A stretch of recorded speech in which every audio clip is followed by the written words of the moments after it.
Jake Murphy wiped the grease from his hands with an old rag and looked around his empty workshop. The place felt too quiet without the usual hum of repair work. His last customer had picked up their ship 3 days ago, and no new jobs were coming in. The bills on his desk kept growing while his bank account kept shrinking. He needed work badly. His small repair shop on New Denver Colony was barely keeping him alive. Most ship owners took their vessels to the big corporate repair yards in the city center. They had fancy equipment and teams of workers. Jake only had himself some old tools, and a talent for fixing things that shouldn't work anymore. The government surplus auction notice had been sitting on his workbench for a week. Jake picked it up and read it again. Maybe he could find some cheap parts or tools. Anything to help his business survive another month. The auction warehouse sat on the edge of town, surrounded by rows of military vehicles and equipment. Jake parked his beat-up truck next to shinier vehicles belonging to dealers and collectors. He felt out of place in his worn work clothes. His pride wouldn't let him turn back now. Inside the warehouse, hundreds of items waited for buyers. Old engines, weapon systems, communication equipment, and vehicles filled every corner. Jake walked through the aisles, checking price estimates and trying to figure out what he could afford. A small cargo hauler caught his eye. The hull needed work, but the engines looked solid. The starting bid was 800 credits. Jake could probably manage that if the bidding didn't go too high. He marked it in his catalog and kept looking around. Near the back of the warehouse, something strange made him stop. A sleek ship, unlike anything he had ever seen, sat by itself. The hull seemed to shift colors in the light, going from dark blue to silver as he walked around it. The design was smooth and flowing, with no sharp edges or visible weapon ports. Jake found the information sheet attached to the ship's landing gear. Unknown origin craft, Lot 47. Previous owner issues. Buyer assumes all risks. Starting bid, 500 credits. 500 credits for a ship that size seemed impossible. There had to be something seriously wrong with it. Jake read the sheet again, but it didn't give any details about the problems. The auctioneer's notes just said complications and access difficulties. The auction started an hour later. Jake found a seat near the back and watched as items sold for prices he couldn't afford.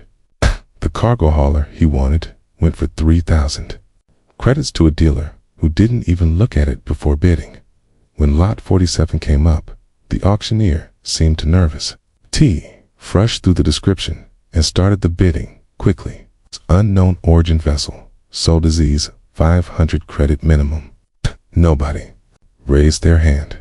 The auctioneer looked around the room with growing frustration. Come now, folks. This is a complete starship for 500 credits. Surely someone wants to take a chance. Still, nothing. Jake felt sorry for the man. He also felt curious about why nobody wanted the ship, even at such a low price. Without thinking too much about it, he raised his hand. 500 to the gentleman in back, the auctioneer said with obvious relief. Do I hear 600? Silence. Jake started to worry. If nobody else wanted it, maybe the ship was completely worthless. Or dangerous. Going once at 500 credits, the auctioneer called. Going twice. A woman in an expensive suit finally raised her hand. 600, she called out. Jake felt a strange urge to keep bidding. Maybe it was stubbornness, or maybe he was tired of losing everything to people with more money. 700, he said. The woman looked back at him with annoyance. 1,000, she said firmly. Jake's heart pounded. 1,000 credits was more than he planned to spend on anything, but something about the ship called to him. Smooth lines, the strange metal that seemed alive in the light. T had never seen anything like it. 1,500, he heard himself say. The woman stood up and walked toward the exit, shaking her head. Nobody else bid. Jake had one, but he wasn't sure if he should feel happy or terrified. After the auction, Jake signed the paperwork in a daze. The clerk seemed eager to finish the transaction and get rid of him. She handed him the access codes and title papers without making eye contact. "The ship is in Bay 7, she said. "Good luck with it." Jake drove to the storage bay with his stomach full of knots. He had just spent 1,500 credits he didn't have on a ship nobody else wanted. It didn't work. He would be bankrupt within a month. Bay 7 was dark and cold. The strange ship sat in the center under harsh lights that made the hull look almost alive. Jake walked around it slowly, trying to find an entrance. The surface was completely smooth, except for what might be a door outline near the front. He tried the access codes on his datapad. Nothing happened. He tried them again, pressing harder on the screen, as if that would help. Still nothing. Jake spent 2 hours trying different combinations and sequences. He even tried talking to the ship, feeling foolish but desperate. Finally, he put his hand flat against the door outline and said, "Please open. I'm your new owner." The ship hummed softly, and the door section slid away without a sound. Jake stepped inside and forgot how to breathe. The interior was beautiful and strange, with curved walls that glowed softly and controls that looked like works of art. Everything was clean and new, as if the ship had never been used. He explored carefully, afraid to touch anything important. The main cabin had 2 seats facing a window that showed the entire front view. Behind that was a small living area with what looked like a kitchen and bedroom. Everything was built for someone roughly human-sized, but with different proportions. In the back of the ship, Jake found stairs leading down to a lower level. The space below was larger than seemed possible from outside. Most of it was filled with machinery he didn't recognize. But in one corner sat something that made his blood freeze. A clear cylinder stood upright against the wall, filled with blue liquid. Inside the liquid, a figure floated, motionless. Moved closer and saw it was a woman, but not quite human. Her skin was silver blue, and her hair moved in the liquid like she was underwater. She was beautiful in a way that hurt to look at. Jake reached out to touch the cylinder, and his hand hit a control panel he hadn't noticed. The panel lit up with symbols he couldn't read. The blue liquid began to drain away, and the cylinder opened with a soft hiss. The woman's eyes opened. They were purple, bright as stars, and very angry. She stepped out of the cylinder, water streaming from her strange clothes, and spoke in perfect English with a voice like cold steel. "Is this primitive human doing on my ship?" Jake stepped backward and nearly fell down the stairs. The alien woman stood in front of him, dripping wet and looking furious. Her purple eyes seemed to glow in the dim light, and her silver blue skin had patterns that moved like living tattoos. "I asked you a question, human," she said, her voice sharp enough to cut metal. "What are you doing on my ship?" Jake's mouth opened and closed, but no words came out. He had never seen an alien before, except in pictures. She was tall, maybe 6.5 feet, with long limbs and graceful movements that reminded him of a dancer or a fighter. I bought it," he finally managed to say. "At the government auction. I have the papers." The woman laughed, but it wasn't a happy sound. "Bought it? From whom?" "The same criminals who stole it from me 3 years ago." 3 years. Jake felt his knees go weak. "You've been asleep for 3 years. Not asleep, you fool. In stasis. My ship was impounded by your corrupt officials, and I was put to sleep until they could decide what to do with me." She walked past him toward the stairs, moving with liquid grace. "Apparently, they decided to sell me along with my property." Jake followed her up to the main cabin, trying to think of something intelligent to say.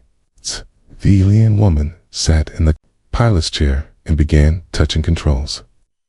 The ship came alive around them, with soft lights and gentle humming sounds. My name is Zara, she said without looking at him. I am a Catherian trader and pilot.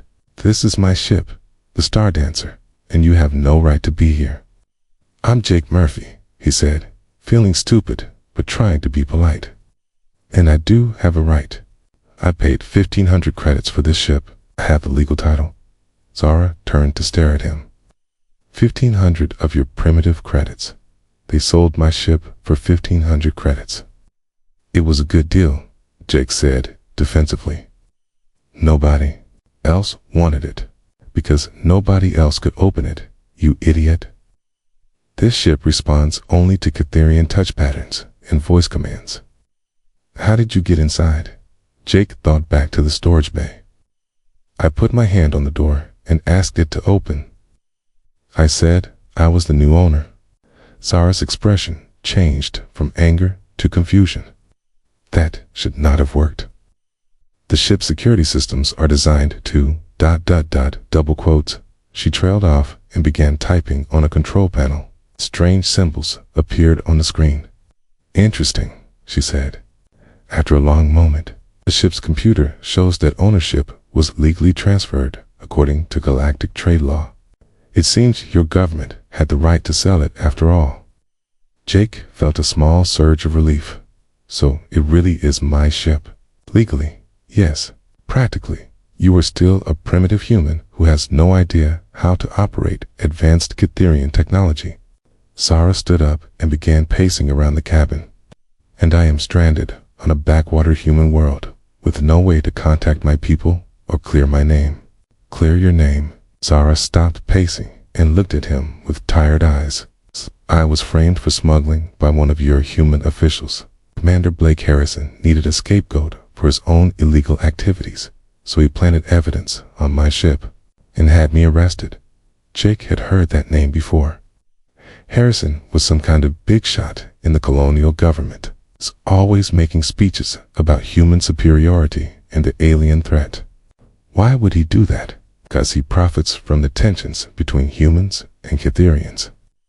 The more our peoples distrust each other, the more power he gains. Zara sat down heavily in the co-pilot's chair. My people think I am dead. His plan worked perfectly. They sat in silence for a while. Jake tried to process everything that had happened. This morning, he was a broke mechanic. Now he owned an alien ship and was talking to its beautiful but dangerous former owner. He said finally, I need this ship. My repair business is dying, and this is all I have left. But you need to get home and prove your innocence. Maybe we can work something out. Zara looked at him with suspicion. What kind of arrangement? Partnership. You teach me how to fly this thing, and I'll help you contact your people and clear your name. We split whatever money we make along the way. You want to be partners with a Catherian. Most humans think we are monsters who want to destroy your civilization. Jake shrugged. Most humans haven't met a Catherian. You seem angry and scary, but not evil. Besides, I don't have many other options. Zara was quiet for a long time, studying his face. You realize that this ship is far more advanced than anything in your fleet. The weapon systems alone could destroy a small human warship. Are you planning to destroy any warships? Not unless they attack us first. Then we should be fine. Jake stood up and held out his hand. Partners. Zara looked at his hand with confusion. What is this gesture? Humans shake hands to seal a deal. It shows trust. She reached out slowly and took his hand in hers. Her skin was warm and smooth, with a strange electric feeling that made his fingers tingle. Partners, she said. But I am the pilot. This is still my ship. Legally yours or not. Deal. When do we start? Now. The first thing you need to learn is that this ship has been damaged. Someone sabotaged the power coupling before it was impounded. I have been trying to repair it from inside the stasis chamber, but the damage is beyond my tools. Jake felt his excitement grow. What kind of damage? Zara led him to a panel in the wall and opened it to reveal a mess of burned wires and melted components. The primary power feed has been severed. Without it, we can run on backup power for perhaps 6 hours. Jake looked at the damage and felt his mechanical instincts kick in. He could see the problem immediately. "This isn't sabotage," he said. "This is just bad maintenance. Look here." He pointed to a junction box. Someone tried to reroute power through a circuit that couldn't handle the load. "It's an amateur mistake. Can you fix it?" Jake grinned. "Give me 2 hours and some basic parts. I can have you flying again by tonight." Zara watched in amazement as Jake pulled tools from his belt and began working on the damaged systems. His hands moved with sheer confidence, cutting away burned sections and splicing in temporary connections. "How do you know what to do?" she asked. "This is Catharian technology, okay? Power is power," Jake said, not looking up from his work. "It doesn't matter if it's human or alien. Electricity follows the same rules everywhere." As Jake worked, Zara found herself studying the human more carefully. He was younger than she had first thought, maybe in his early 30s, with brown hair and kind eyes. His clothes were old and stained with grease, but his hands were skilled and gentle with the delicate machinery. When the power coupling hummed back to life, Zara felt the ship respond around them. Full lighting returned, and the engines came online with their familiar song. "Impossible," she whispered. "That repair should have taken days with proper Catharian tools." Jake wiped his hands on his shirt and smiled. "Sometimes the simple solution is the best solution. Your people probably overcomplicated the fix." For the first time since waking up, Zara smiled back. "Perhaps there is more to humans than I assumed. And maybe there's more to aliens than I thought too." A soft chime sounded from the pilot station. Zara checked the display and frowned. "We have a problem. Okay. 3 ships are approaching fast, and they are not broadcasting friendly signals." Jake looked out the front window and saw lights moving toward them across the dark sky. Pirates, worse, bounty hunters. "Someone knows I am awake." The ship shuddered as the first energy blast hit their shields. The bounty hunters circled the Star Dancer like hungry wolves.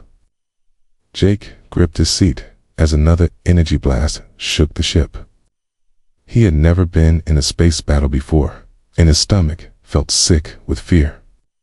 "Hold on," Zara said, her hands dancing over the controls. "These idiots think they can take a Catharian warship with patrol boats." The ship suddenly rolled to the left and dove toward the ground. Jake's breakfast tried to escape through his mouth, but he swallowed hard and held on. Through the front window, he could see the rocky surface of New Denver rushing up to meet them. "Are you trying to crash us?" he shouted over the noise of the engines. "Trust me," Zara said, pulling the ship into a tight turn that pressed Jake into his seat. "I know what I am doing." The bounty hunters followed them into the canyon, but their ships were bigger and less agile. Zara flew the Star Dancer between tall rock formations like a needle through thread. The hunters had to slow down or risk hitting the canyon walls. "Now," Zara said, "we turned the tables." She spun the ship around to face their pursuers and fired the weapons. Blue energy beams lanced out and struck the lead hunter's ship. Its shields flickered and died, and the pilot pulled away with black smoke trailing behind him. The other 2 hunters tried to flank them, but Jake had an idea. "Can you get us close to that rock arch up ahead?" "Why? Just trust me, like you asked me to trust you." Zara flew toward the natural stone bridge that spanned the canyon. As they passed underneath, Jake opened his toolkit and pulled out a small explosive charge he used for removing stubborn bolts. "Okay, open the cargo bay," he said. "What are you planning? Something stupid that might work?" Jake ran to the cargo bay as Zara opened the door. Wind howled through the opening, and he had to hold tight to keep from being sucked out. He armed the explosive and threw it at the rock arch as they passed beneath it. The charge was small, but it hit exactly the right spot. Spot. The arch cracked and collapsed, sending tons of rock tumbling into the canyon. 2 remaining hunter ships flew straight into the rock slide and crashed in clouds of dust and debris. Jake stumbled back to the cockpit, his ears ringing from the wind noise. Zara stared at him with wide purple eyes. That was the most primitive, dangerous, and effective tactic I have ever seen, she said. Where did you learn combat strategy? I didn't. I just thought about how to stop them with what we had. Jake fell into his seat, shaking from adrenaline. Is that how space battles usually go? No. Usually they involve careful planning, superior firepower, and following established tactics. Zara looked at the wreckage in the canyon below. What? You did should not have worked, but it did work. Yes, it did. She turned to him with something like respect in her eyes. Perhaps humans have advantages I did not consider. Over the next few weeks, Jake and Zara learned to work together. They took small cargo jobs around the outer colonies, earning enough money to buy supplies and fuel. Jake's mechanical skills kept the ship running smoothly, while Zara's piloting got them through dangerous space routes that other ships avoided. Their reputation grew quickly. Word spread about the human-alien team that could deliver cargo anywhere, no matter how dangerous. They were called the Crosswind Crew, after Jake's nickname for their ship. The jobs got bigger and more challenging. They rescued a mining crew, trapped by equipment failure on an asteroid. They delivered medical supplies to a plague-stricken colony through a pirate blockade. They even helped a group of refugees escape from a war zone. With each mission, Jake and Zara learned more about each other. Jake discovered that Zara had been a military pilot before becoming a trader. She had fought in 3 wars and earned medals for bravery. She was also highly educated, speaking 6 languages and holding degrees in engineering and xenobiology. Zara learned that Jake had grown up poor on a farm world where machines often broke down. He had taught himself to repair anything mechanical. By the time he was 12, his parents had died in a transport accident when he was 18, leaving him alone with nothing but his skills and determination. You could have been anything, Zara said, one evening as they shared dinner in the ship's small galley. With your talents, any engineering company would hire you. Why did you choose to run a small repair shop? Jake thought about it while eating the strange but tasty Catherian food she had prepared. I like helping people. Big companies care about profit margins and efficiency ratings. I care about getting someone's ship running so they can feed their family, even when those people cannot pay you very much. Especially then. Zara was quiet. For a moment. On my world, we are taught that humans are selfish and violent, that you care only for yourselves and see other species as threats or resources to be used. Jake laughed. Some humans are like that, but most of us are just trying to get by and help each other when we can. What are Catherians taught about your own people? That we are the most advanced species in the galaxy. That our technology and culture are superior to all others. She looked embarrassed. I believed that until I met you. And now? Now I think maybe advancement is not just about technology. Maybe it is also about how you treat others, especially those who are different from you. Their biggest test came when they received a distress call from a human colony ship. The ship had been attacked by slavers and was drifting in space with its engines dead. The slavers had taken most of the colonists, but left the ship to die slowly. Have to help them, Jake said, as soon as they heard the message. It is too dangerous, Zara replied. The slavers will have set a trap. They expect rescue ships to come looking for survivors. That's how we don't go. Zara looked at his face and sighed. We go, but we do it carefully, and we do it smart.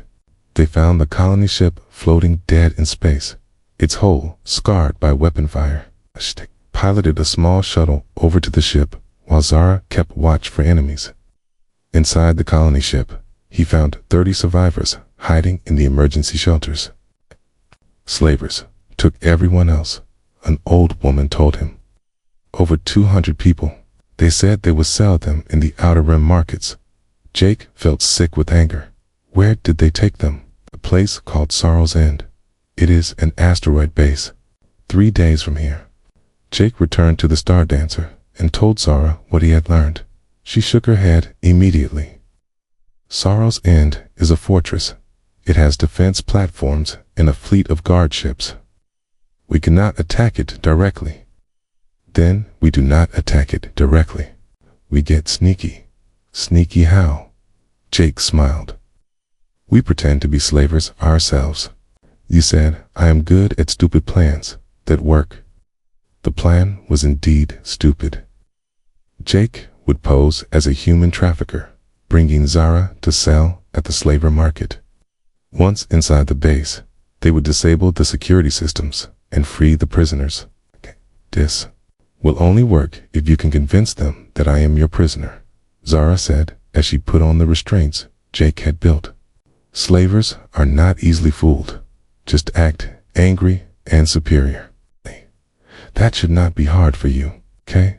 I'm not superior, she said, but she was almost smiling. Okay? No, but you were really good at acting like it. The plan worked perfectly until it didn't. Jake talked their way past the first security checkpoint, and they made it inside the base without trouble. But when they reached the prisoner holding area, they found more than just the human colonists. There are Catherian prisoners here too, Zara whispered as they hid behind a stack of cargo containers. Children among them. Jake felt his heart break as he saw the scared faces looking out from behind the energy bars. Some of the prisoners were barely old enough to walk. We get them all out, he said. That was not the plan. Plans change. Child gets left behind. Zara looked at him for a long moment, then nodded. All of them. They had just started disabling the security system when alarms began blaring throughout the base. Someone had discovered their shuttle and raised the alert. It's time to go, Jake said, finishing his work on the control panel. So all the prison doors swung open at once. This way, Zara called to the prisoners in both human and Catherian languages. Stay together and stay quiet. They ran through the base corridors with over 300 freed prisoners following behind them. Jake had rigged the main power systems to overload, and explosions echoed through the asteroid as they reached the shuttle bay. There are too many people, Zara said, looking at the crowd of prisoners. Our shuttle cannot carry everyone. But Jake was already running toward a large cargo ship parked nearby. Dang, we take their ship too. The escape was a running battle through space as the slaver fleet chased him. Jake flew the stolen cargo ship while Zara piloted the Star Dancer. And together they protected the slow-moving vessels full of refugees. When they finally reached safety at a military patrol station, Jake collapsed in his pilot seat. His left arm was burned from a weapon blast, and his ribs ached from being thrown around during the fight. Zara knelt beside him and gently cleaned his wounds. You were shot, she said. Why did you not say anything? We had to get everyone out first. You could have died. So could you. So could those kids. He looked into her purple eyes and saw something new there. Worth it, Zara finished, bandaging his arm and sat back on her heels. I think I am beginning to understand humans. What do you understand? Sometimes the most important things cannot be measured in credits or calculated with logic. She touched his face gently. Sometimes you just have to care about others more than yourself. Jake caught her hand and held it. Is that a human thing or just a decent person thing? I think, Zara said softly, it might be both. Jake spent 3 days in the medical bay while his burns healed. Zara stayed with him the whole time, reading to him from Catherian poetry books and bringing him food from the ship's kitchen. She had never taken care of anyone before, and her awkward attempts to help made Jake smile, despite the pain. You do not have to stay here, he told her on the second day. I will be fine. I know you will be fine, she said, not looking up from her book. But I want to stay. Why? Zara was quiet for a long moment. "'Cause when I saw you get shot, I felt something I've never felt before. Fear that was not for myself." Jake reached out and took her hand. Her skin was warm and smooth, with those strange patterns that seemed to shift in the light. "What does that mean?" "I think it means I care about you more than I should." "How much should you care?" "Partners care about each other's safety and success. They do not worry about each other when they are apart. They do not think about each other's smile when they should be concentrating on work." Zara finally looked at him with those purple eyes that seemed to see straight through him. They do not feel like their heart will stop when the other person is hurt. Jake squeezed her hand gently. "Maybe we are more than partners. Humans and Catherians do not form romantic bonds. Our species are too different. What would your people think? What would mine think? I do not care what they think. Do you?" Zara was quiet again, but she did not let go of his hand. "I should care. I was raised to believe that mixing with other species weakens the bloodline and corrupts the culture.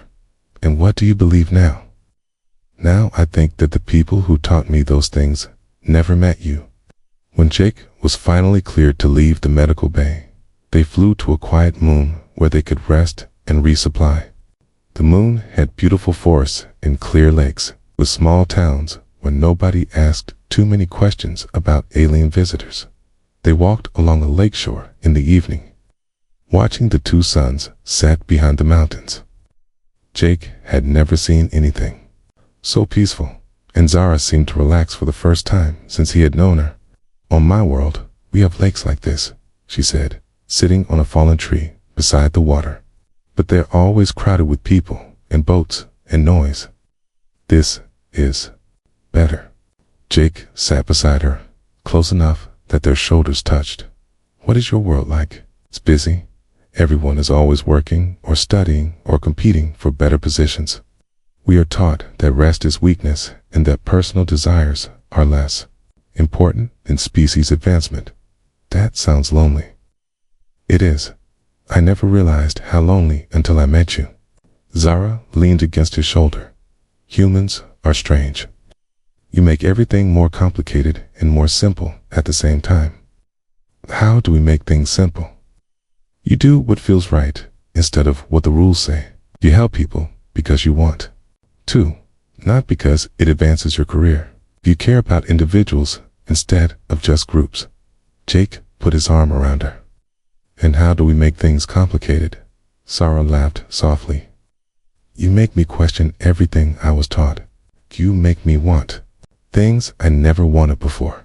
You make me feel things that my people say are primitive and weak."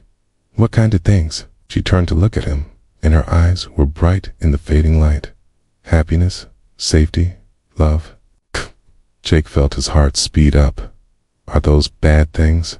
"My people would say yes, but I think my people might be wrong about a lot of things." Keys, as the stars came out overhead. It was soft and sweet and felt like the most natural thing in the world. When they broke apart, Zara was smiling.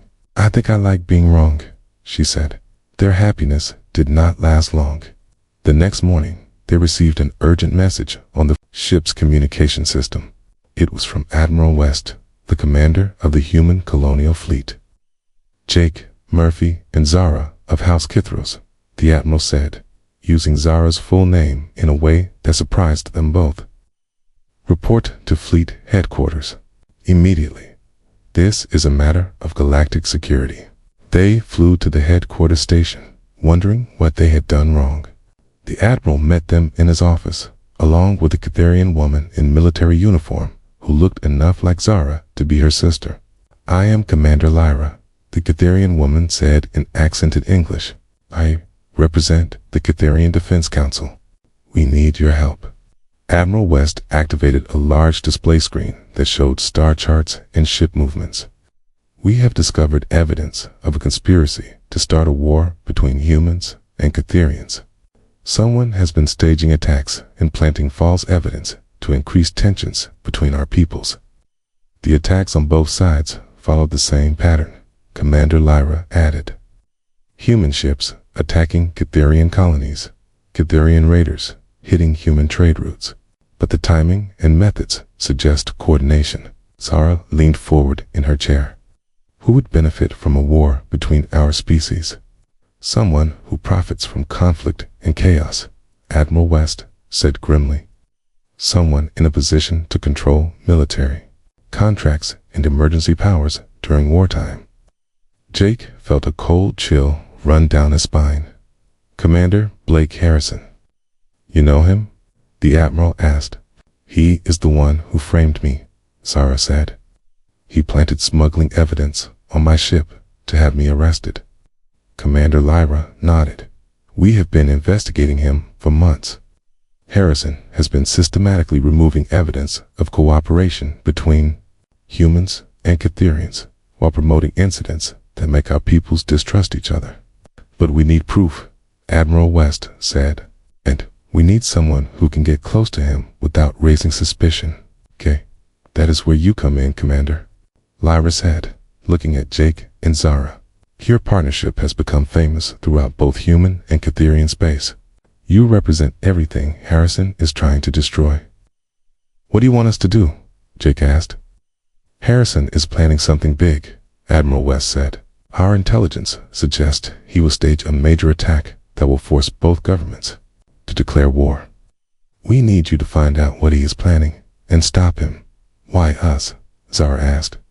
You have trained agents and military officers.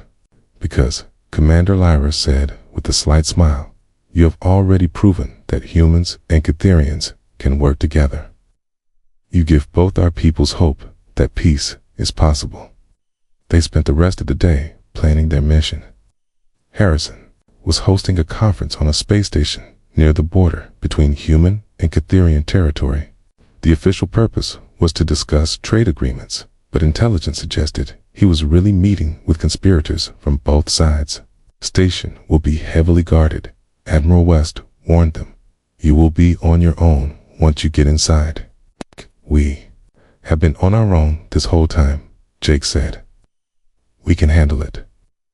That night, as they prepared their equipment aboard the Star Dancer, Zara seemed nervous. She kept checking and rechecking their weapons and communication devices. What is wrong? Jake asked. I am scared, she admitted. Not of Harrison or his guards. I am scared of what would happen to us if we succeed. What do you mean? Zara sat on their bed and looked at her hands. Once this mission is over, I will be cleared of all charges. I can go home to my people and resume my old life. Felt his stomach drop. And you want to go home?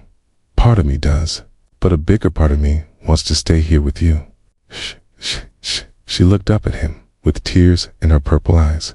I am torn between two worlds, and I do not know which one I belong in anymore.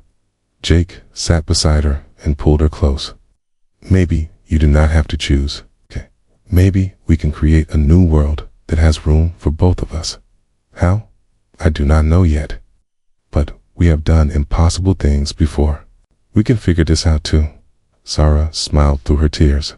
You always think there is a solution to everything. There usually is. It just might not be the solution we expected. The next morning, they received another message. This one was not from the military.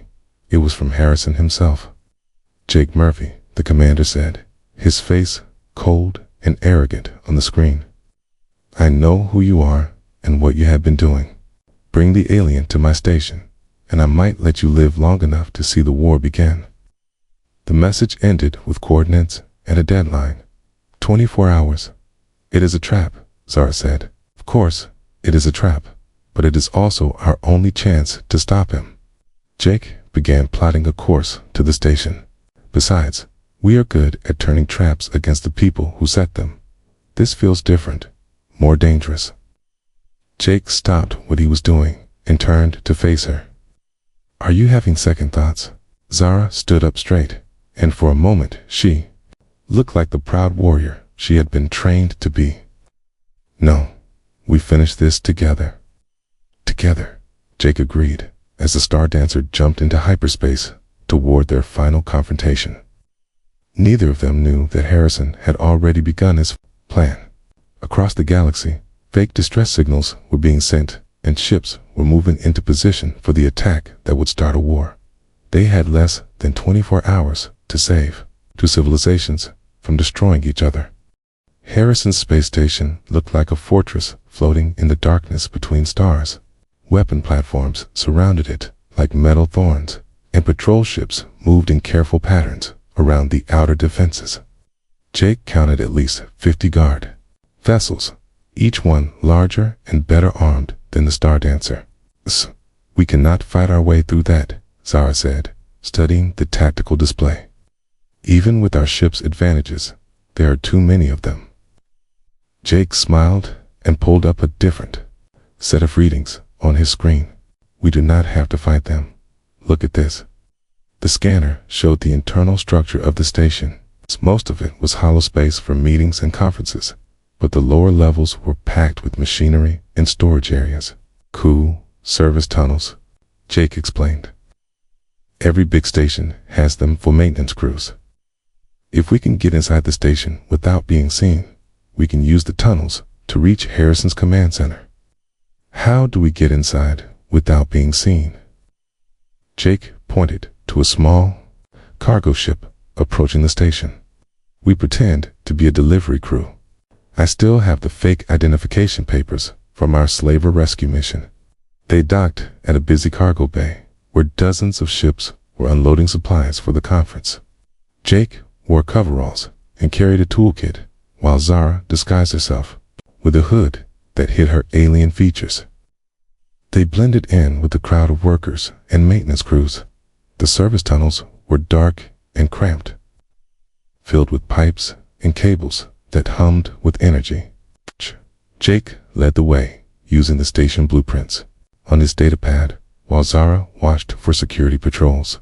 They climbed through 3 levels of the station before reaching the command center, through a ventilation crate. They could see Harrison talking to a group of military officers from both human and Catherian forces. Jake recognized some of the humans as colonial commanders, but the Catherians were wearing uniforms he had never seen before. Heard elements from my military, Zara whispered. Extremists who believe war is the only way to establish Catherian dominance. Harrison stood in front of a large display showing ship positions throughout the sector. Phase 1 begins in 2 hours, he said to the assembled conspirators. The false flag attack on the human colony will be blamed on Catherian raiders. Phase 2 follows immediately, with our staged response against the Catherian outpost. What about civilian casualties? Asked one of the human officers. Acceptable losses, Harrison replied coldly. A few thousand deaths now will prevent millions later when we achieve total victory over the alien threat. Jake felt sick listening to the casual talk of murder. He began recording everything with his datapad while Zara studied the tactical display. Those are real colonies they plan to attack, she whispered. It's real people who will die for their lies. The Catherian extremist leader spoke up. Our forces are in position around the human settlement on Kepler 7. When do we begin the assault? 90 minutes from now. Make sure to leave evidence that points to official Catherian military involvement. We need both governments to believe this is a coordinated attack. Jake had heard enough. He started to back away from the grate, but his toolkit caught on a pipe and made a loud clang. Everyone in the room looked up at the ceiling. Security. Breach in the ventilation system, Harrison said calmly. Find them. Kay and Zara ran through the tunnels as fast as they could. But armed guards were already entering the service areas from multiple access points. The sound of boots on metal echoed through the passages as their pursuers got closer. This way, Zara said, leading Jake toward a section of the station he had not seen on the blueprints. Emergency maintenance shaft. It leads directly to the communication center. They squeezed through a narrow tube, barely wide enough for their bodies. Behind them, they could hear guards shouting and the whine of energy weapons charging up. Jake's knees scraped against metal as he crawled, but he kept moving. The communication center was guarded by 2 soldiers who never saw them coming. Zara disabled both guards with quick, silent strikes that left them unconscious but alive. Jake immediately began working on the transmission equipment. "Can you break their security?" Zara asked, watching the door for more guards. "Already done," Jake said, his fingers flying over the controls. This is older human technology. Taya know all its weaknesses. He uploaded the recording of Harrison's meeting and began broadcasting it on all frequencies to both human and Catherian military commands. Within minutes, the evidence of the conspiracy was spreading across the galaxy. Alarms began blaring throughout the station. Harrison's voice echoed through the corridors on the announcement system. "Jake, Murphy, and the alien terrorist," he said, his calm mask finally slipping. "You have just started a war that will destroy both your species. Surrender now, and I will make your deaths quick." "Counteroffer," Jake said, activating the station's own communication system. "You surrender, and we will let you live to stand trial." Harrison's laughter came through the speakers. "You are trapped on my station, with nowhere to run. In 30 minutes, my forces will attack both colonies, as planned. Even if your evidence reaches the governments, it will be too late to stop the war." Jake felt despair creeping into his heart. They had exposed the conspiracy, but Harrison was right. The attack ships were already moving toward their targets, and there was no way to recall them in time. "There is one way," Zara said quietly, "but you are not going to like it." "What?" "The station's main power core feeds energy to all the communication arrays in this sector. If we overload it, the explosion will knock out communications for light years in every direction." Jake understood immediately. The attack ships will not be able to coordinate without communications. They will have to abort the mission. But the explosion will also destroy this station, and us with it. They looked at each other in the flickering light of the communication center. Jake thought about all the people who would die if Harrison's plan succeeded. Millions of humans and Catherians who would be killed in a war based on lies. "How long do we have?" he asked. 5 minutes after I start the overload sequence. Enough to reach the escape pods." Zara shook her head. "The blast would be too big. Nothing within 1,000 kilometers will survive." Jake took her hands in his. "Then we do this together." "Jake, no. You do not have to die for this. Find an escape pod and go. I will handle the overload." "Not happening. We are partners, remember? We stick together no matter what." Tears ran down Zara's cheeks as she smiled. "I love you, Jake Murphy." "I love you too, Zara of House Kithros." She began the overload sequence while Jake held her close. Around them, the station shook as power systems began to fail. Emergency lights flickered on and off, and they could hear people running through the corridors as Harrison's followers tried to escape.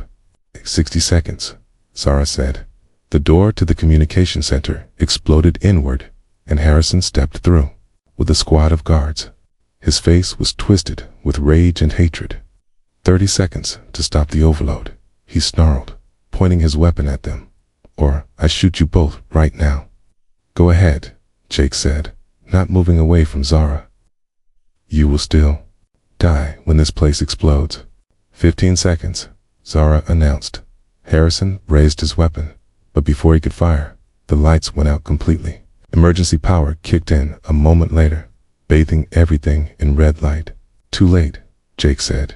The explosion started in the power core and spread outward like a new star being born. Jake felt Zara's arms around him as the world turned white and then disappeared completely.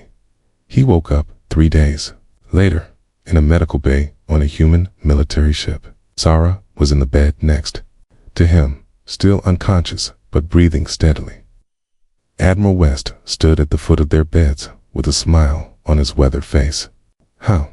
Jake croaked through his dry throat. The Star Dancer, the Admiral said.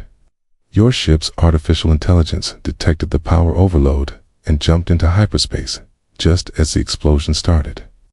It grabbed your escape pod in its tractor beam and pulled you both to safety. The attacks stopped. Without communications, the attack fleets had to return to base.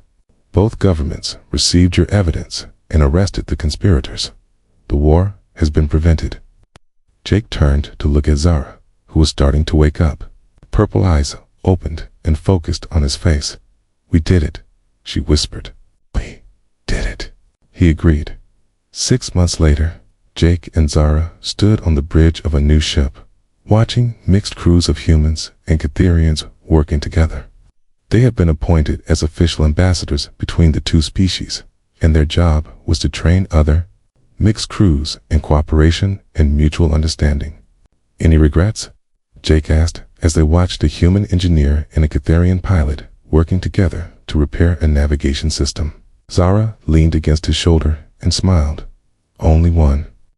I regret that it took me so long to realize that the best partnerships are built on love, not just necessity. Right. Jake kissed the top of her head and looked out at the stars. Somewhere out there, two civilizations were learning to work together instead of fighting each other. It was not perfect. There were still people on both sides who preferred the old ways of suspicion and hatred. But every day, more humans and Catherians were discovering what Jake and Zara had learned. Kid, that differences could be strengths instead of weaknesses. Okay. That working together could achieve more than competing alone. Okay. And that love could bridge any gap, even the space between worlds.